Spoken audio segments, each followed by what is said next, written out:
ఈ real estate market situation ఇట్లనే continue అవుతుందా అంటే ఇన్ఫ్లో తగ్గిపోయింది ఆబ్వియస్గా. ఎవరు రావట్లేదు పెద్దగా. ఎవరు అంటే చాలా మంది రావట్లేదు, కొంతమంది కాదు. అప్పుడు 10 people వస్తుంటే మంత్లీ, ఇప్పుడు 1% కూడా వచ్చే పాసిబిలిటీ లేకుండా అయింది. Inflow from other states to Texas. And అది కాకుండా ఒకప్పుడు 1% కూడా బయటకు వెళ్ళని సిచ్యువేషన్లో ఇప్పుడు అట్లీస్ట్ 5 to 6 people బయటకు వెళ్ళిపోతున్నారు. సో ఆ వెళ్ళిపోతున్న వాళ్ళు మెజారిటీ ఆఫ్ ద పీపుల్ నాకు తెలిసినంత వరకు వీసాలలో ఉండి కంపెనీ డిపెండెన్సీ ఉన్న వాళ్ళు వెళ్ళిపోతున్నారు. గ్రీన్ కార్డ్స్ సిటిజన్షిప్ ఉన్న వాళ్ళు ఆల్రెడీ ఇక్కడికి వచ్చి ఇల్లు కొన్న వాళ్ళు అయితే షిఫ్ట్ అవ్వట్లేదు. అది నా అండర్స్టాండింగ్ ప్రకారం. ఎందుకంటే they have flexibility to get another job near by with in the Dallas area. So ఈ గ్రీన్ కార్డ్ హోల్డర్స్ సిటిజన్స్ కూడా చాలా మంది కోవిడ్ టైంలో డిఫరెంట్ లొకేషన్స్ లో ఉండి అన్ని రోజులు షిఫ్ట్ అవ్వాలనే ఫీలింగ్ ఉన్నా కూడా ఏం షిఫ్ట్ అవుతాంలే, ఎవరు అమ్మేస్తారు ఈ ఇల్లుని, మళ్ళీ ఇంకోటి చోటికి ఏం షిఫ్ట్ అవుతాంలే అనుకున్న వాళ్ళందరూ కోవిడ్ టైంలో షిఫ్ట్ అయిపోయినారు, డెసిషన్ తీసేసుకొని షిఫ్ట్ అయిపోయినారు. కాబట్టి వాళ్ళు ఉంటున్నారు. ఓకే, ఇప్పుడు మేజర్గా ఫ్రిస్కో ఒక స్పెసిఫిక్ మోస్ట్ మేజర్ ఏరియాస్ ఏవైతే ఉన్నాయో ఆ ఏరియాస్లో నాకు తెలిసి majority of the people green cards are citizens ఎక్కువ ఉన్నారు కంపేర్ వీసా హోల్డర్స్. అంటే ఇల్లులలో, అపార్ట్మెంట్స్ కాదు, అపార్ట్మెంట్స్ లో మోస్ట్లీ వీసా హోల్డర్స్ ఉండొచ్చు. బట్ ఇల్లుల పాయింట్ ఆఫ్ వ్యూలో చూస్తే మాత్రం మెజారిటీ ఆఫ్ ద పీపుల్ అయితే గ్రీన్ కార్డ్స్ ఆర్ సిటిజన్సే ఉన్నారు.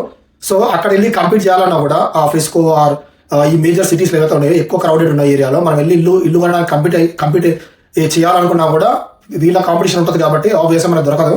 అండ్ ఆల్సో ఆ ఏరియాలో ఇల్లు కూడా అంత హెవీగా ఇప్పుడు కరెంట్ ఏం లేవు, ఏమున్నా ఓల్డ్ హౌస్ కొనాల్సిన పరిస్థితి ఉంది. కానీ ఫీల్డ్స్ అని ఒక పెద్ద డెవలప్మెంట్ జరుగుతుంది. అక్కడ చూస్తే మినిమం ఇల్లు ప్రైస్ 1 million పైన ఉంది. అది కొంటే ఇంకా గోదావరి. సో నెక్స్ట్ నా పర్స్పెక్టివ్ లో నెక్స్ట్ 5 years టైంలో డాలస్ ఏరియాలో ఓవర్గా ప్రైస్ రైజ్ అవుతుందా అంటే ఐ డౌట్.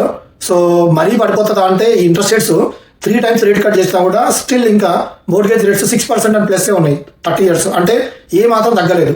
సో 6% అంటే మంత్లీ ఓవర్గా అవుతుంది. ఆ ఇంట్రెస్ట్ రేట్స్ అట్లీస్ట్ 4.5 రేంజ్కి పడితే తప్ప మోర్గేజ్ ఇంట్రెస్ట్ రేట్స్ మళ్ళీ రియల్ ఎస్టేట్ మార్కెట్ బూమ్ అవ్వడం కష్టము. బూమ్ అయినా కూడా people are so hesitant to buy house because of the visa uncertainty, ఈ కన్ఫ్యూజన్. వీసా స్లాట్స్ షిఫ్ట్ చేస్తున్నారు, లేకపోతే ఒకప్పుడు ఏదైనా కేసులు ఉంటే దానివల్ల ఈ వీసా రివొకేషన్ ఈమెయిల్స్ వస్తున్నాయి అంటున్నారు.